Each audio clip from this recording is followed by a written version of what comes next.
Hello guys, this is Bros pro और हम आज बात करेंगे छत्रपति राजाराम महाराज के बारे में। अगर आपने हमारा छत्रपति संभाजी महाराज का पिछला वीडियो नहीं देखा है तो आप नीचे दिए गए लिंक पे क्लिक करके देख सकते हैं। छत्रपति राजाराम महाराज जो छत्रपति शिवाजी महाराज के दूसरे बेटे यानी कि छत्रपति संभाजी महाराज के छोटे भाई थे। अपने महान पिता छत्रपति शिवाजी महाराज और महान भाई छत्रपति संभाजी महाराज के बाद राजाराम महाराज ने स्वराज्य को संभाला। छत्रपति शिवाजी महाराज के बाद संभाजी महाराज ने स्वराज्य को संभाला। अपने 9 साल के राज में संभाजी महाराज ने 120 जंग लड़े और एक भी जंग नहीं हारे। संभाजी महाराज ने कपटी औरंगजेब को इतनी बार हराया कि औरंगजेब छत्रपति संभाजी महाराज से जंग जीतने की उम्मीद हार बैठा। औरंगजेब ने कनौजी शिर्के की मदद से संभाजी महाराज को बंदी बनाकर बड़े ही बेरहमी से मार डाला। इस बात से पूरा दक्कन आग बबूला हो गया। ऐसे में छत्रपति राजाराम महाराज ने स्वराज्य को अपने हाथों में लिया। संभाजी महाराज की मृत्यु के बाद औरंगजेब ने स्वराज्य को चारों तरफ से घेर लिया। कनौजी शिर्के का उदाहरण देख छत्रपति राजाराम महाराज ने बड़े ही चालाकी से जिंजी जाकर स्वराज्य को संभाला। इसका मतलब ये हुआ कि अगर औरंगजेब को राजाराम को मारना होगा तो उसे पहले स्वराज्य के गुस्से का सामना करना पड़े। संभाजी महाराज के बाद भी स्वराज्य को औरंगजेब हथिया नहीं पाया। इस बात से औरंगजेब मन ही मन में कई बार हार चुका था। छत्रपति संभाजी महाराज के बाद स्वराज्य काफी कमजोर हुआ था। कुछ चंद किलो की वजह से स्वराज्य जिंदा था। औरंगजेब ने अपनी 1.5 लाख सेना को स्वराज्य को हथियाने भेजा था। फिर भी औरंगजेब सफल नहीं हो पाया क्योंकि औरंगजेब ने राजाराम महाराज को कमजोर समझा था। राजाराम महाराज शांत स्वभाव के थे और चालाक भी थे। मराठाओं के बहुत से सरदार अब औरंगजेब को जा मिले थे। उन्हें फिर से स्वराज्य में लाने की तैयारी राजाराम महाराज ने की। स्वराज्य पहले से ही सूखे से झुंझ रहा था। ऊपर से मुगलों का हमला और पैसे की कमी, ये 3 आंधियों से राजाराम महाराज को निपटना था। राजाराम महाराज ने स्वराज्य की ताकत बढ़ाने के लिए वतनदारी देना शुरू कर दिया। इसका मतलब वो हर एक सरदार को अपना अपना इलाका संभालने कहते थे। इससे हर वतनदार बड़े ही ईमानदारी से अपने अपने इलाके की रक्षा करता था। पर इससे हुआ ये कि कुछ वतनदार लालच की वजह से एक दूसरे से झगड़ने लगे। इस बीच ऐसे ही 2 वतनदार संताजी और धनाजी ने मुगलों पे हल्ला बोला। वो दोनों छत्रपति शिवाजी महाराज की रणनीति गनेमी कावा से मुगलों को तहस महस करने लगे।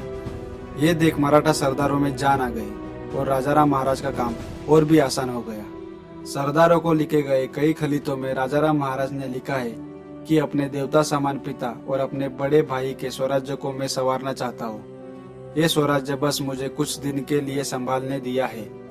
धीरे धीरे मराठाओं की ताकत फिर से बढ़ने लगी। अपने 2 महान योद्धा संताजी और धनाजी की मदद से राजाराम महाराज और आक्रामक हो गए। सन 1697 में औरंगजेब ने जिंजी के किले पे हल्ला बोला। हल्ला करने वालों में फ्रेंच भी शामिल थे और ये बात जब संताजी और धनाजी को पता चली तब वो दिन रात एक करके जिंजी पहुंचे और मुगल सेना को इस तरह तोड़ दिया कि वो भागने पे मजबूर हो गए। छत्रपति राजाराम महाराज स्वराज्य में पहुंचे और अब उन्होंने अपनी रणनीति को बदल दिया। Attack is the best defence. इस बात को राजाराम महाराज ने बखूबी निभाया। संताजी घोरपड़े जैसे महान योद्धा को छत्रपति राजाराम महाराज ने कोल्हापुर से सातारा तक और धनाजी जाधव को सातारा से चाकन तक मराठा स्वराज्य की रक्षा करने को कहा। आने वाले कई सालों में संताजी और धनाजी ने औरंगजेब की विशाल सेना को तहस महस कर दिया। इससे औरंगजेब अंदर ही अंदर से खोखला होता चला गया। महान छत्रपति शिवाजी महाराज का स्वराज्य इतनी आसानी से मुगलों के सामने हार मानता ही कैसे। छत्रपति शिवाजी महाराज ने अपने बेटों को और अपनी सेना को इतना प्रेरित किया था कि उनके बाद 100 साल तक मराठाओं को हारना नामुमकिन था।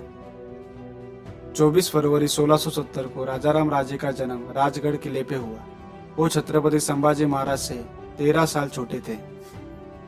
उनकी पहली शादी जानकीबाई गुजर से हुई जो कि महान योद्धा प्रतापराव गुजर की बेटी थी। प्रतापराव गुजर मुगलों के साथ हुए नेसार के युद्ध में मारे गए थे।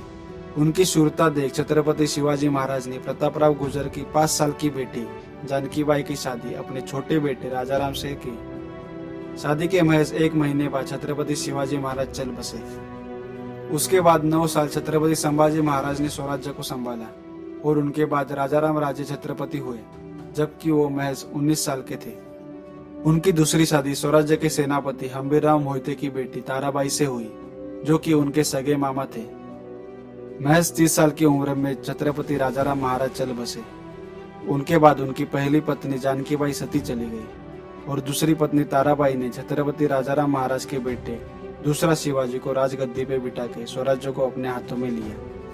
राजाराम महाराज ने अपनी जिंदगी में बहुत सारे उतार चढ़ाव देखे। छत्रपति शिवाजी महाराज के जाने के बाद संभाजी महाराज ने बड़े ही प्यार से उनकी देखभाल की।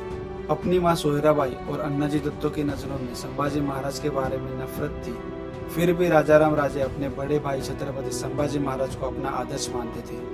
अपने 11 साल के शासन में छत्रपति राजाराम महाराज ने बड़े ही चालाकी से मुगलों को स्वराज्य से दूर रखा।